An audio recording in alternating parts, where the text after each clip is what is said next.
What is going on, guys and girls? How you doing today? Single role player here once again, and today I want to show you guys the updated 3.10 Conquerors of the Atlas guide for the Delirium League.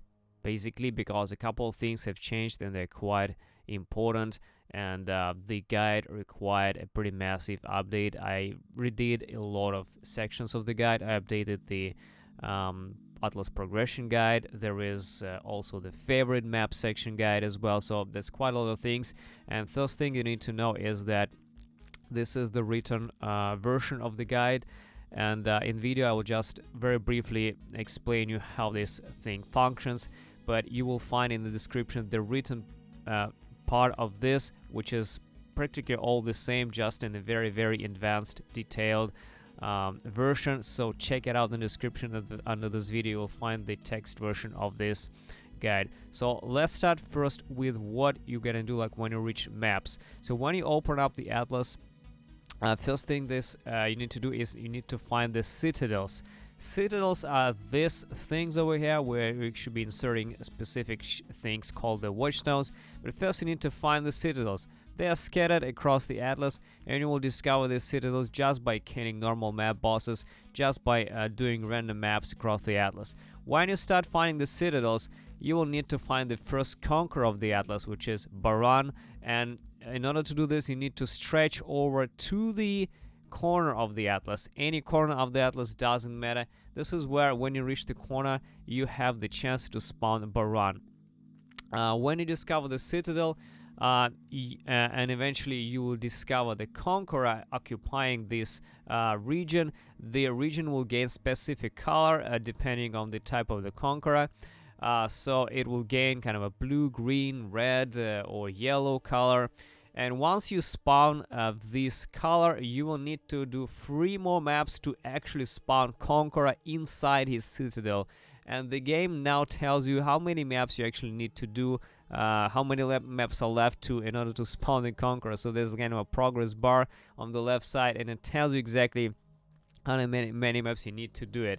So once you do 3 maps with required tier within this region, you will spawn the Conqueror inside the citadel. Your Kirak will light up. You go to the Kirak, check his out, and then he asks you to go to and talk to Zana, and Zana can open up the portals to the citadel where Conqueror is, and you go and try to kill the Conqueror. This is it. This is kind of the very first Baran citadel you will ever do. This is it. Now you have the watchstone. When you kill the Conqueror, you get the watchstone. By inserting the watchstone in the corresponding citadel in the region, you erase the tier of the maps inside this region. So eventually you will need to have to insert all 4 watchstones of different colors inside one region and every region to raise them to the maximum level to reach the endgame boss. This is what is the key of the whole Atlas progression system. This is it. So basically, once you kill the first Conqueror, you need to find 3 more Conquerors at Atlas and just exploring the different corner regions of the Atlas. And when you get the 4 watchstones, you start inserting them into the maps, increasing the tiers, and so go on and go on. You need to recycle this whole thing over and over again by gathering more of these watchstones. The game now also tells you how many watchstones you need to insert in the corresponding region in order to spawn the Conqueror. This is a big upgrade because previously it didn't tell you anything, but now it actually tells you. You need to click this. There is a specific thing in the UI when you click this Atlas tracking, and it tells you exactly how much you need to do. So for example, here, search unoccupied Atlas regions with at least 2 socketed watchstones for Baran, 3, then maybe 4 for example. And once you start killing this Conquerors, you will notice that this line on the left at Atlas arrow as well. For example, this watchstone has been already obtained, and this on the left has not been obtained, and I need 4 watchstones required to spawn the Conqueror. So in this region I need to get 4 watchstones to be inserted in this to be able to spawn the Conqueror and to obtain this exact watchstone. So you see this is like very there's like very in-depth explanation here. You know exactly what you need to do. So you see I need to insert 4 watchstones in this region now to spawn the Conqueror. Number will start to increase from 0 to 4 depending on how many Conquerors you have already killed. The colors doesn't matter, only number. This is it.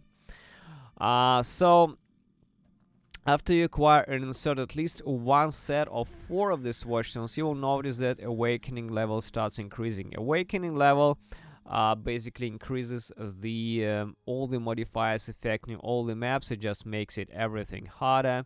At the same time, when you get 20 watchstones, you can actually go to the endgame boss, and you can start farming red tiers maps. You can start going towards the awakening bonus and all that stuff. And there's also explanations on what exactly is the Atlas map bonus objectives. There's currently 2 different objectives by doing the Atlas as a whole. The Atlas bonus objective, which increases the tiers of potential maps that drop. So this thing over here, the first check mark over here under any map on the Atlas. So when you complete this, you gain an extra bonus towards your Atlas, and whenever the map is supposed to drop, like when you're mapping or farming or whatever, it has a chance to drop on a higher tier. Awakening bonus objective you're doing this by completing the bonus awakening bonus objective, and this is harder. This is where you get into the actual red tiers, and awakening bonus gives you the increased modifier of all maps. That increases the toughness of the bosses, it increases the toughness of the maps. It basically makes everything harder.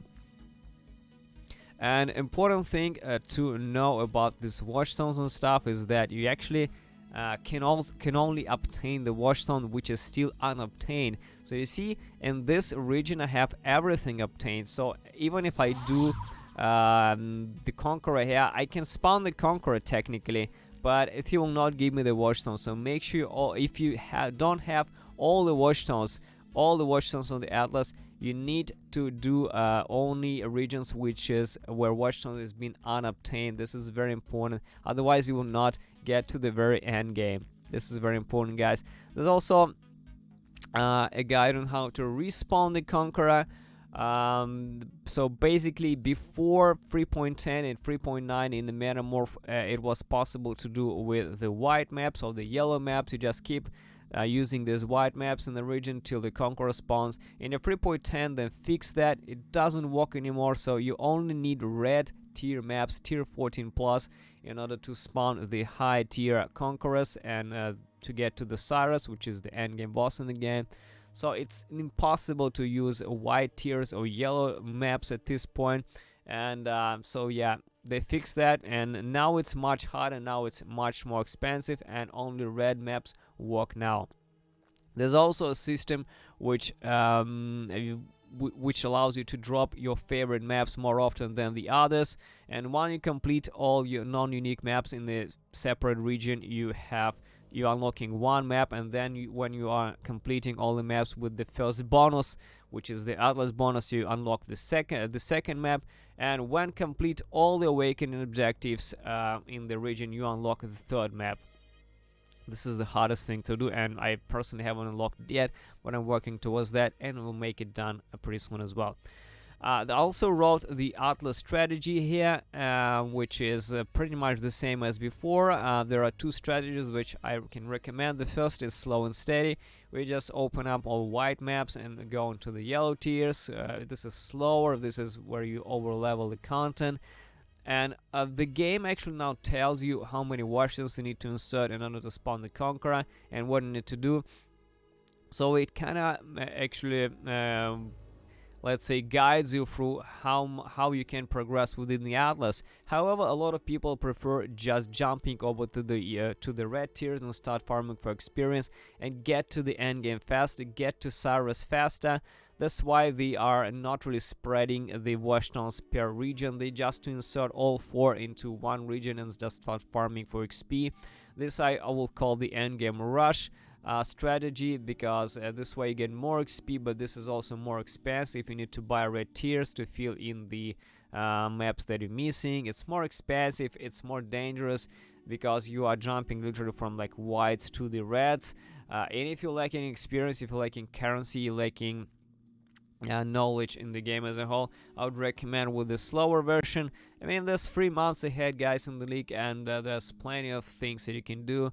I can definitely recommend just taking it slow and steady instead of rushing to the reds and wasting a lot of things. So yeah, that's it, guys, and keep in mind you can always find the link to the most updated version of the written version of this video guide in the description below. Check it out. Thanks for watching and see you next time.